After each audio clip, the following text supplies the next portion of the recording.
யாழ்ப்பாணத்துக்கு இன்று எடுத்து வரப்பட்டது T20 உலக கிண்ணம். யாழ்ப்பாணம் மாவட்ட செயலகத்தில் இருந்து ஊர்வலமாக எடுத்து வரப்பட்ட உலக கிண்ணம் பின்னர் நல்லூருக்கு கொண்டு செல்லப்பட்ட நிலையில் அங்கு சிறு சலசலப்பு ஏற்பட்டுள்ளது.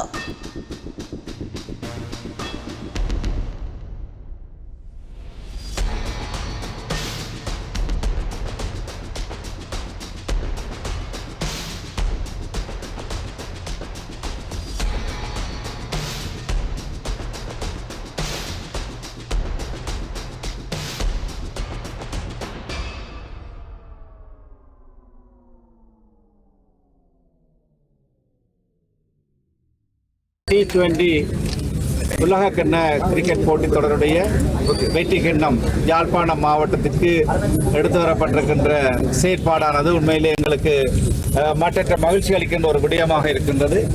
இந்த வெற்றி கிண்ணம் இன்றைய தினம் யாழ்ப்பாணம் மாவட்டத்தினுடைய பல பகுதிகளுக்கும் எடுத்து செல்லப்பட்டு மக்களுடைய விளையாட்டு வீரர்களுடைய ஆர்வலர்களுடைய பார்வைக்காக வைக்கப்பட இருக்கின்றது. அந்த வகையிலே இந்த T20 போட்டி மூலம் இலங்கை அணி 2014ஆம் ஆண்டு வெற்றியினை தனதாக்கி கொண்டது. அதே போல இந்த வருடமும் 10வது போட்டியாக நடைபெறுகின்ற இந்த போட்டி தொடர்ந்தும் எங்களுடைய இலங்கை அணி வெற்றி பெற எங்களுடைய வாழ்த்துக்களை இந்த சந்தர்ப்பத்திலே தெரிவித்துக் கொண்டு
Excuse me.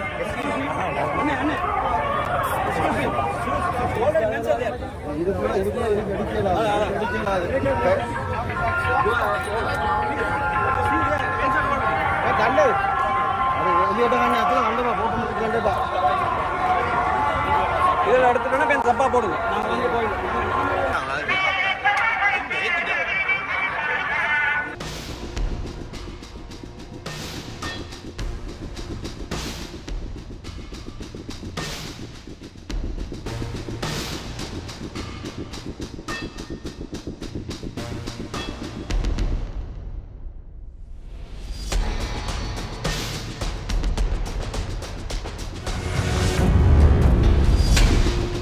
கிளிநொச்சி A9 வீதி முருகண்டியில் இன்று மாலை 3 வாகனங்கள் மோதி விபத்து, மூவர் படுகாயம். கிளிநொச்சி முருகண்டி செல்வபுரம் A9 வீதியில் பயணித்த 2 வேன்களும் ஒரு காரும் மோதி விபத்து இடம்பெற்றுள்ளது. விபத்தில் 3 பேர் காயமடைந்து வைத்தியசாலையில் அனுமதிக்கப்பட்டுள்ளனர்.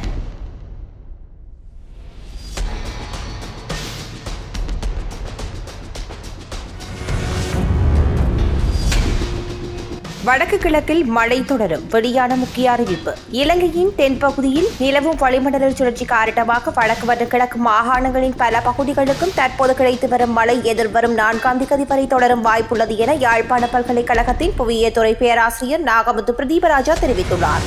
7 வருடங்களாக பாடசாலைகளில் கற்பித்த நடவடிக்கைகளில் ஈடுபடும் தங்களை உடனடியாக ஆசிரியர் சேவையில் உள்வாங்குமாறு கோரி இலங்கை பாடசாலை அபிவிருத்தி உத்தியோகத்தர் சங்கம் ஜனாதிபதி செயலகத்திற்கு முன்பாக ஆரம்பித்த உண்ணாவிரத போராட்டம் இன்று 7வது நாளாகவும் முன்னெடுக்கப்படுகின்றது. முதலில் உண்ணாவிரதத்தில் ஈடுபட்டிருந்த நால்வரும் உடல்நிலையில் பாதிக்கப்பட்டமையினால் வைத்தியசாலையில் அனுமதிக்கப்பட்ட நிலையில் மேலும் 2 நேற்று சாகும் வரையிலான உண்ணாவிரத போராட்டத்தில் இணைந்து கொண்டனர். இந்த நிலையில் இன்று முற்பகல் தேசிய சுதந்திர முன்னணியின் தலைவர் விமல் வீரவன்ச எதிர்க்கட்சித் தலைவர் சஜித் பிரேமதாச ஆகியோர் போராட்டக்காரர்களை சந்தித்து கலந்துரையாடியுள்ளனர். வடமாகாணத்தில் தற்பொழுது பரவலாக மழை பெய்து வருவதால் இரணமடுக்குள வான் கதவுகள் திறந்து விடப்பட்டுள்ளன. அத்துடன் தற்பொழுது பெரும் போக்கு அறுவடையும் நடைபெற்று வரும் நிலையில் அறுவடைக்கு தயாராக இருந்த நெற்கதிர்களும் வெள்ளத்தில் மூழ்கியுள்ளது. கிளிநொச்சி மாவட்டத்தின் இரணமடுக்குளத்தின் நீர்வரத்து அதிகரித்ததன் காரணமாக நீர்மட்டம் தற்பொழுது 36.6 அங்குலமாக அதிகரித்துள்ளது. இதன் காரணமாக இரணமடுக்குளத்தில் 8 கதவுகளும் அரை அடி மேலதிக நீருக்காக திறந்து வைக்கப்பட்டுள்ளது.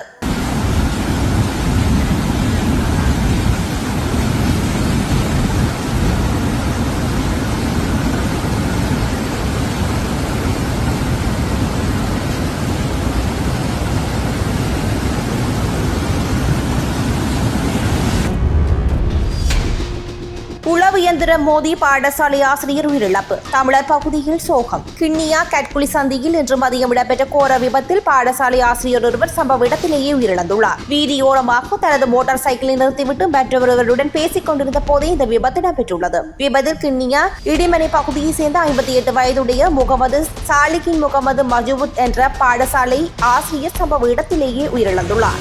இலங்கையில் 16 வயதுக்குட்பட்ட சிறுவர்கள் சமூக வலைதளங்களை பயன்படுத்துவதை தடை செய்வதற்கான உத்தியோகபூர்வ முன்மொழிவு தேசிய சிறுவர் பாதுகாப்பு அதிகார சபையினால் மகளிர் மற்றும் சிறுவர் விவகார அமைச்சிடம் கையளிக்கப்பட்டுள்ளது.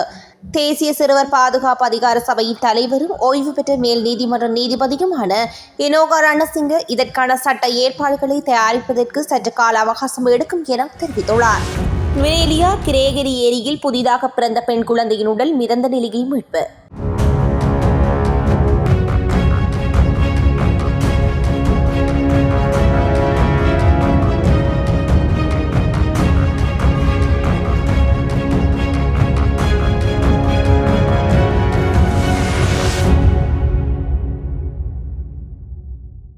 தர்மசீலன் சதுர்ஷன் கலைப்பிட மாணவர் ஒன்றிய தலைவர் யாழ்ப்பாண பல்கலைக்கழகம் வருகின்ற 4ஆம் தேதி ஸ்ரீலங்கா அரசுக்கு சுதந்திர தினமாகவும் தமிழருக்கு கருப்பு நாளாகவும் பிரகடனம் செய்யப்பட்டுள்ளது.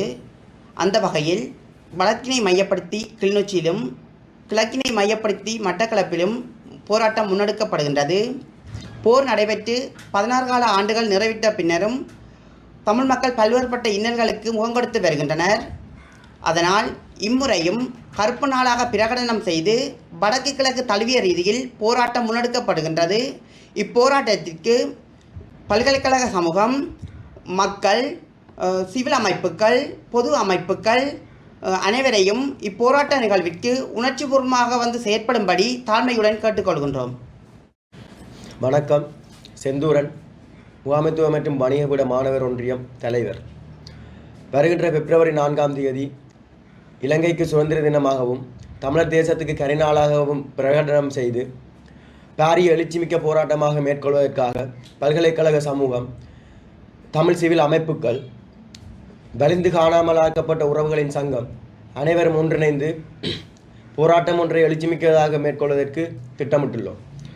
இப்போராட்டத்தில் அனைவரும், அதாவது தமிழ் சமூகங்கள், யாழ் பல்கலைக்கழக மாணவர் சமூகம், எந்தவித கட்சி பேதமின்றிய அரசியல் கட்சிகள் அனைவரும் கலந்து கொண்டு இப்போராட்டத்தினை எழுச்சிமிக்க போராட்டமாக மேற்கொண்டு சர்வதேச சமூகங்களுக்கு தமிழர்களின் இனப்பிரச்சினையினை வெளிக்கொண்டு வருவதற்காக உதவுமாறு பேரன்புடன் கேட்டுக்கொள்கிறோம்.